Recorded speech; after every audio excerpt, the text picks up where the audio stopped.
ኔቶ የሰሜን አትላንቲክ የጦር ቃል ኪዳን ድርጅት ነው። የተመሰረተውም ደግሞ በአውሮፓውያኑ 1949 ነበር። በወቅቱ ድርጅቱን ያቋቋሙት 12 ሀገራት ሲሆኑ አሜሪካ፣ ዩናይትድ ኪንግደም፣ ካናዳና ፈረንሳይም ይገኙበታል። ሲቋቋም ዓላማው የነበረው ሩሲያ አባል ከነበረችባት ሶሻሊስቷ ሶቪየት ህብረት በኩል የሚቃጣባቸውን ጥቃት ለመመከት ነው።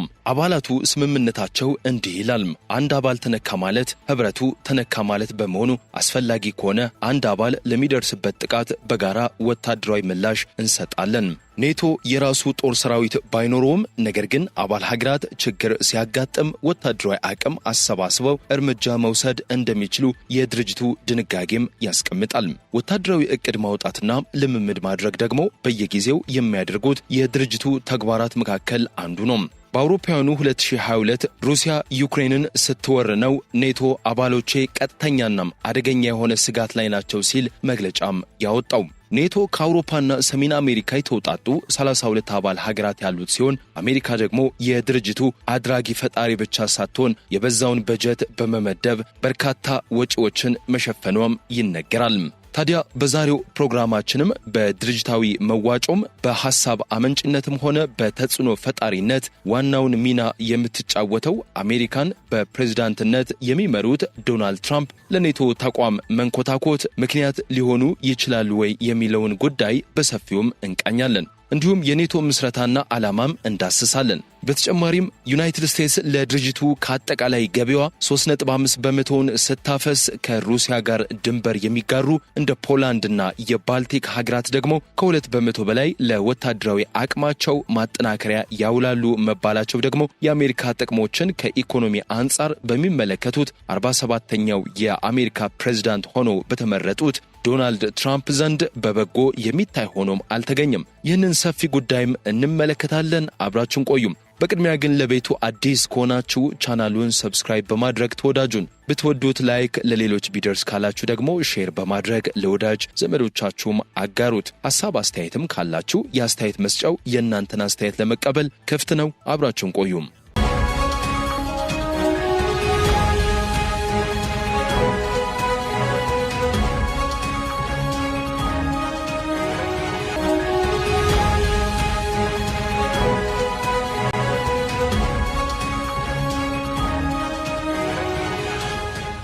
እንደ አውሮፓውያኖቹ አቆጣጠር በ1991 የሶቪየት ህብረት ስትፈራርስ አብዛኞቹ የምስራቅ አውሮፓ ሀገራት የጦር ቃል ኪዳን ድርጅቱን እንደተቀላቀሉ ታሪካቸውም ያስረዳል። አልቤኒያ፣ ቡልጋሪያ፣ ሃንጋሪ፣ ሆላንድ፣ ቼክ ሪፐብሊክ፣ ስሎቫኪያ፣ ሮማኒያ፣ ሊቱዌኒያ፣ ላትቪያና ኢስቶኒያ በወቅቱ ኔቶን የተቀላቀሉ የቀድሞ ሶሻሊስት ሀገራት ናቸው። ስዊድንና ፊንላንድ ደግሞ ግንቦት 2022 የሩሲያ ዩክሬንን ጦርነት ተከትሎ የሰሜን አትላንቲክ የጦር ቃል ኪዳን ድርጅት ኔቶን የንቀላቀል ጥያቄ አቅርበው ተቀባይነትም አግኝቷል። ሁለቱም ሀገራት ይህንን ያደረጉት ሩሲያ እንዳትተነኩሳቸው በመፍራት እንደሆነ ነው የሚነገረው። ከሩሲያ ጋር 1340 ኪሎ ሜትር ድንበር የምትጋራው ፊንላንድ ወርሃ ግንቦት 2022 ጥያቄዋን በይፋ አቅርባ ወርሃ ሚያዝያ 2023 ማለትም ጥያቄዋን ባቀረበች በ11ኛው ወሯ የኔቶ አባል ለመሆንም በቅታለችም። ስዊድን የኔቶ አባል ለመሆን ከሃንጋሪ የህዝብ እንደራሴዎች ምክር ቤት ይሁንታናም ቱርክም ደጅ ከጸናች በኋላ ማርች 7 2024 የፈረንጆቹ ዓመት አባል ለመሆንም በቅታለችም።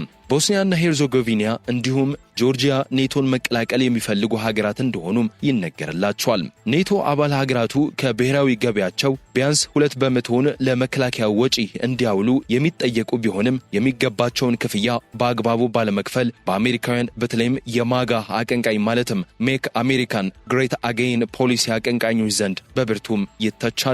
ዩናይትድ ስቴትስ ለድርጅቱ ከአጠቃላይ ገቢዋ 3.5 በመቶውን ስታፈስ ከሩሲያ ጋር ድንበር የሚጋሩ እንደ ፖላንድና የባልቲክ ሀገራት ደግሞ ከ2 በመቶ በላይ ለወታደራዊ አቅማቸው ማጠናከሪያ ያውላሉ መባላቸው ደግሞ የአሜሪካ ጥቅሞችን ከኢኮኖሚ አንጻር በሚመለከቱት 47ኛው የአሜሪካ ፕሬዝዳንት ሆነው በተመረጡት ዶናልድ ትራምፕ ዘንድ በበጎ የሚታይ ሆኖ አልተገኘም። ዩናይትድ ኪንግደም እንዲሁ ከ2 በመቶ ትንሽ ከፍ ያለ ወጪ ለመከላከያዋ ታወጣለች። ነገር ግን እንደ ፈረንሳይ፣ ጀርመን፣ ጣሊያንና ስፔን ያሉ ሀገራት ከሚፈለገው 2 በመቶ በታች ለመከላከያቸው እንደሚያውሉ በቅርቡ የወጡ መረጃዎችም ያሳያሉ። ኔቶ ዩክሬን አባል ሀገር መሆን ትችላለች ቢልም ይህ የሚሆነው መቼ ነው ለሚለው ጥያቄ ግን እስካሁን ቁርጥ ያለ ምላሽ አልሰጠም። መስከረም 2022 የዩክሬኑ ፕሬዝዳንት ቮሎዲሚር ዜሌንስኪ ይፍጠንልኝ ብለው ላቀረቡት ጥያቄ ኔቶ የሰጠው ምላሽ አጥጋቢ አልነበረም ብቻ ሳይሆን ጦርነቱ የጡዘት ደረጃው ላይ በደረሰበት በዚህ ሰዓት እንኳን የዩክሬኑ ፕሬዝዳንት በተደጋጋሚ የሚያቀርቧቸውን ተማጽኖዎች እስካሁን ተቀባይነትም አላገኙም። ምክንያቱም ዩክሬን አሁን ባለችበት ሁኔታ የኔቶ አባል ሀገር ማድረግ ማለት ኔቶን በቀጥታ ወደ ጦርነቱ እንደማስገባት የሚቆጠር በመሆኑ ይህንን ውሳኔ መወሰን ለኔቶ አባል ሀገራት መቀበል አዳጋች ሆኗል ይላሉ የፖለቲካ ተንታኞችም። ሩሲያም ዩክሬን ኔቶን መቀላቀል የለባትም ስትል ተቃውሞዋን ከማሰማት ቦዝናም አታውቅም። ይሄ የምትለው የቃል ኪዳኑ ጦር ወደ ድንበሯ እንዳይጠጋ በመስጋት ሲሆን ዩክሬን ከሩሲያ ጋር ጦርነት ላይ እያለች ኔቶን መቀላቀል እንደማትችል ብታውቀውም ጦርነቱ እንዳበቃም ወዲያውኑ መቀላቀል ትሻለችም። ነገር ግን አሁን ባለበት ሁኔታም የቮሎዲሚር ዜሌንስኪዋ ሀገር ዩክሬን ይህንን ጦርነት በድል የማጠናቀቋ ጉዳይ አስቸጋሪ የሆነ ይመስላል። ኔቶ እንደ ቡድን ለዩክሬን ቀጥታ ጦር አስገብቶ አልተዋጋም ይባል እንጂ የሩሲያ ርዕሰ ብሔር ቭላዲሚር ፑቲን በተደጋጋሚ ሲናገሩን እንደሚሰሙትና መረጃዎች እንደሚያሳዩትም የአባል ሀገራት ጦር ስልጠና በመስጠትና ከአባል ሀገራቱ ለዩክሬን የተሰጡ ዘመናዊ የጦር መሳሪያዎችን የሚያስተኩሱት የአባል ሀገራቱ የጦር ባለሟሎች እንደሆነ ነው። ይህ ብቻ ሳይሆን በተለይም ጦርነቱ ከተጀመረ 1000ኛ ቀን ካስቆጠረ በኋላም በሩሲያ ድንበር ዘልቀው የሚመጡ የረጅም ርቀት የጦር መሳሪያዎች ሳይቀር የተፈቀዱ መሆናቸው አይዘነጋም። በተለይም እንደ አሜሪካም ፈረንሳይና እንግሊዝ ያሉ ሀገራት በግላቸው የአታካም ስቶርም ሻዶውና ስካልፕ የተሰኙ የረጅም ርቀት ተምዘግዛጊና ኢላማ መቺ ሚሳኤሎችን ድጋፍም አድርገዋል። ታዲያ በፈረንጆቹ ጃንዋሪ 20 ቀን 2025 47ኛው የአሜሪካ ፕሬዝዳንት ሆነው ቃለ መሐላ ላይ የፈጸሙት ዶናልድ ትራምፕ በዓለማችን ግዙፍ እንደሆነ የሚነገርለት ወታደራዊ ተቋም ኔቶ ላይ ክፉኛ መዛታቸውና ስለ ድርጅቱ ያላቸው አመለካከት ለሩሲያና ፑቲን ታላቅ የምስራች ይዞ የመጣ ሲሆን ለአውሮፓ ሀገራት ደግሞ ከባድ ፈተና ይሆናል እየተባለም ይገኛል። የአሜሪካው 47ኛው ፕሬዝዳንትና ነውጠኛው ዶናልድ ትራምፕ ለዚህ ተቋም ያላቸው ኢኮኖሚያዊ መልከታ ደግሞ ለድርጅቱ ፈተና ይዞ እንደመጣ እየተነገረ ይገኛል። 47ኛው የዩናይትድ ስቴትስ ፕሬዝዳንት ሆነው የተመረጡት ዶናልድ ትራምፕ በቀደመው የ4 ዓመት አስተዳደራቸው ለተቋሙ የነበራቸውን አመለካከት አሁን ድረስ አልቀየሩትም መባላቸው ደግሞ ነገሩን አባብሶታል እየተባለም ይገኛል።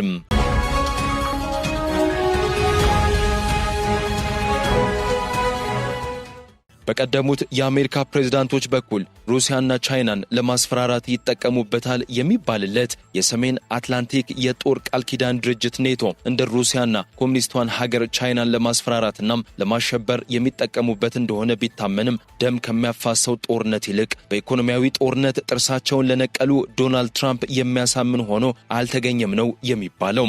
ከተመሰረተ እነሆ 77 ዓመታትን ያስቆጠረው ይኸው የሰሜን አትላንቲክ የጦር ቃል ኪዳን ድርጅት 32 በጦር የደረጁና የበለጸጉ ሀገራትን በአባልነት አቅፎ እንደያዘ ቢነገርም የሩሲያንና የቻይናን እንቅስቃሴ ይገታል ተብሎ ቢታመንበትም የአባል ሀገራቱ የሚያዋጡት ዓመታዊ መዋጮ ከዩናይትድ ስቴትስ ጋር የሚጣጣም አለመሆኑ ለማጋ አቀንቃኙ ዶናልድ ትራምፕ የሚዋጥ ሆኖ አልተገኘም እየተባለም ይገኛል።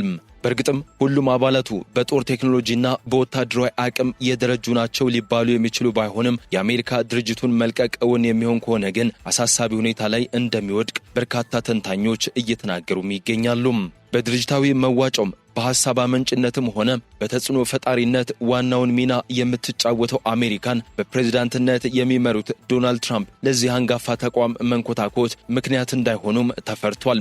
በተለይም ዶናልድ ትራምፕ እንደፎከሩት ሀገራቸው አሜሪካም ድርጅቱን ትታ የምትወጣ ከሆነም በኔቶ ውስጥ ዋነኛ ወታደራዊ ጠበብቶች ሆነው እየሰሩ ያሉት አሜሪካውያን ድርጅቱን የሚለቁ መሆናቸውን ተከትሎም በዚህ ሚና ሊተኩ የሚችሉ የአውሮፓ ሀገራት የጦር ጠበብቶች ያለመኖራቸው ሁኔታ ጋር ተዳምረው ከተመሰረተ 77 ዓመታትን ላስቆጠረው የሰሜን አትላንቲክ የጦር ቃል ኪዳን ድርጅት ወይም ኔቶም የመሞቻ ጊዜው የመቃረበው ጉዳይ እውን እየሆነ መምጣቱን የሚናገሩ ተንታኞች ቁጥራቸው ቀላል የሚባል አይደለም።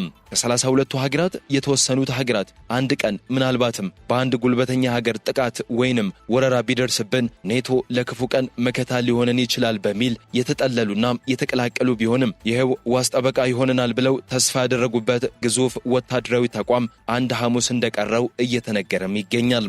የኔቶ አባል ሀገራት ሰኞ ዕለት እንደገለጹት የአሜሪካው ፕሬዝዳንት ዶናልድ ትራምፕ የኢራን ወደቦችን ለመዝጋት ያወጡትን እቅድ እንደማይደግፉና እንደማይሳተፉም አስታውቋል። ይልቁንም ጣልቃ የሚገቡት ግጭቱ ካበቃ በኋላ ብቻ እንደሆነ የገለጹ ሲሆን ይህ ውሳኔ ትራምፕን እንደሚያስቆጣናም በኔቶ አባል ሀገራት መካከል ያለውን ግንኙነት ይበልጥ እንደሚያሻክረው ይጠበቃል። ባለፈው ሳምንት መጨረሻ ላይ የተደረጉ ንግግሮች ከኢራን ጋር ሲካሄድ የቆየውን የ6 ሳምንታት ግጭት ለማስቆም ሳይችሉ በመቅረታቸው ሰኞ ዕለት መታገድ የጀመረውን አካባቢ አቋርጠው የሚመጡ ማናቸውንም የኢራን መርከቦች በአሜሪካ ወታደሮች እንደሚጠፉም ትራምፕ ዝተዋል። መጀመሪያ ላይ ትራምፕ የአሜሪካ ወታደሮች ከሌሎች ሀገራት ጋር በመተባበር የሆርሙዝን የባህር በር የሚያቋርጡ መርከቦችን እንደሚከለክሉ ገልጸው የነበረ ቢሆንም በኋላ ላይ የአሜሪካ ወታደራዊ አመራር እገዳው የሚመለከተው ወደ ኢራን ወደቦች የሚገቡ ወይም ከነሱ የሚወጡ መርከቦችን ብቻ እንደሆነ ግልጽ አድርጓል። የጦርነቱ መጀመሪያ ከየካቲት 28 ቀን ጀምሮ ኢራን በአብዛኛው የውሃ መንገዱን ለራሷ መርከቦች ብቻ በመዝጋት ተቆጣጥራለች። አገሪቱ በባህር በሩ ላይ ያላትን ቁጥጥር ቋሚ ለማድረግና ምናልባትም በዚያ የሚያልፉ መርከቦች ቀረጥ እንዲከፍሉ ለማድረግ እየጣረች ትገኛለች። እገዳው በቅርቡ ይጀምራል። ሌሎች ሀገራትም በዚህ እገዳ ውስጥ ይሳተፋሉ ሲሉ ትራምፕ በትሩዝ ሶሻል ገጻቸው ላይም አስፍረዋል። ይሁን እንጂ ብሪታንያና ፈረንሳይን ጨምሮ የኔቶ አባል ሀገራት በእገዳው በመሳተፍ ወደ ግጭቱ እንደማይገቡም አስታውቋል። በምትኩ የተለመደው የዓለም የነዳጅ አቅርቦት 1/5 የሚያልፍበትን የባህር በር ለመክፈት እየሰሩ መሆናቸውንም ገልጿል። የእነሱ ተሳትፎ አለመኖር ከትራምፕ ጋር ሌላ ውዝግብ ነጥብ ሆኗል። ትራምፕ ከወታደራዊው ጥምረት እንደሚወጡ አስፈራርተው የነበረ ሲሆን በርካታ ሀገራት የአሜሪካ ወታደራዊ አውሮፕላኖች በኢራን ላይ ጥቃት ለመሰንዘር የአየር ክልላቸውን እንዳይጠቀሙ በመከልከላቸው በዩሮፕ የሚገኙ አንዳንድ የአሜሪካ ወታደሮችን ለማስወጣት እያሰቡም ይገኛሉ። የብሪታንያው ጠቅላይ ሚኒስትር ኬር ስታርመር ለቢቢሲ እንደገለጹት እኛ እገዳውን አንደግፍም፣ ውሳኔ በጣም ግልጽ ነው፣ ምንም አይነት ጫና ቢኖር እኛ ወደ ጦርነቱ አንሳብም ብሏል። ባለፈው ሳምንት ዲፕሎማቶች ለሮይተርስ እንደገለጹት የኔቶ ዋና ጸሐፊ ማርክ ሩተ የአውሮፓ መንግስታትን እንደነገሯቸው ትራምፕ የሆርሙዝን የባህር በር ደህንነት ለመጠበቅ በአጭር ጊዜ ውስጥ ተጨባጭ ቃል ኪዳን እንደሚፈልጉም አስታውቋል። ሩተ ሐሙስ ዕለት እንደገለጹት የኔቶ 32 አባል ሀገራት የልዑካን ቡድን ወይም ሚሽን ለማቋቋም ከተስማሙ ድርጅቱ በባህር በሩ ላይ ሚና ሊኖረውም ይችላል። በርካታ የአውሮፓ ሀገራት በባህር በሩ ላይ ለመርዳት ፈቃደኛ መሆናቸውን የገለጹ ሲሆን ይህ የሚሆነው ግን ግጭቶች ዘላቂ መፍትሄ ካገኙና መርከቦቻቸው ጥቃት እንደማይደርስባቸው ከኢራን ጋር ስምምነት ላይ ከተደረሰ በኋላ ብቻ እንደሆነም አስታውቋል። የፈረንሳይ ፕሬዝዳንት ኢማኑኤል ማክሮን ሰኞ ዕለት በኤክስ ማህበራዊ ድረገጽ ላይ እንዳስታወቁት ፈረንሳይ በባህር በሩ ላይ የመርከብ ጉዞን ለማደስ ዓለም አቀፍ ተልዕኮ ለመፍጠር ከብሪታንያና ከሌሎች ሀገራት ጋር ኮንፈረንስ ታዘጋጃለችም ብለዋል። ማክሮን አክለውም ይህ ከግጭቱ ተሳታፊዎች የተለየና ጥብቅ የመከላከያ ዓላማ ያለው ተልዕኮ ሁኔታዎች በሚፈቅዱበት ጊዜ ወዲያውኑ የሚሰማራ ይሆናልም ብለዋል። ጠቅላይ ሚኒስትር ኬር ስታርመር ሰኞ ዕለት በፓርላማ እንደገለጹት የተነሳሽነት ለደህንነቱ የተጠበቀ ጉዞ ደንበኞችን ለማቋቋምና የነዳጅ መርከቦችን ወይም ታንከሮችን ለማዘዋወር የሚረዱ ወታደራዊ መርከቦችን ለማስተባበር ያለመ ነው።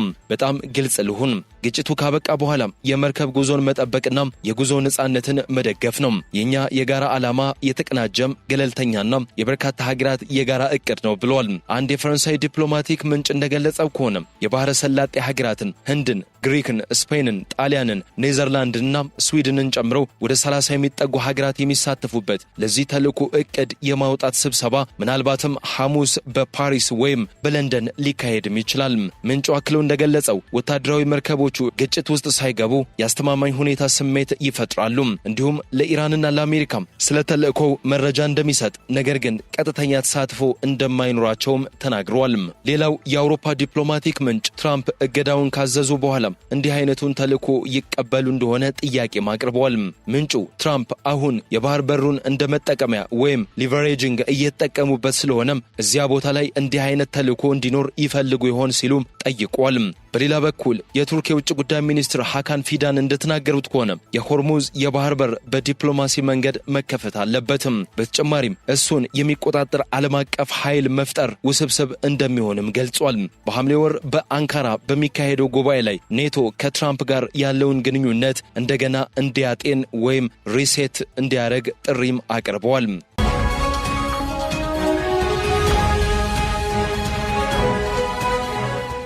ውድ የኢትዮ ግሎባል ቤተሰቦች ለዛሬ በዚያ በቀን ስለተከታተላችሁን እጅግ አድርገን ከልብ እናመሰግናለን። ሰላም።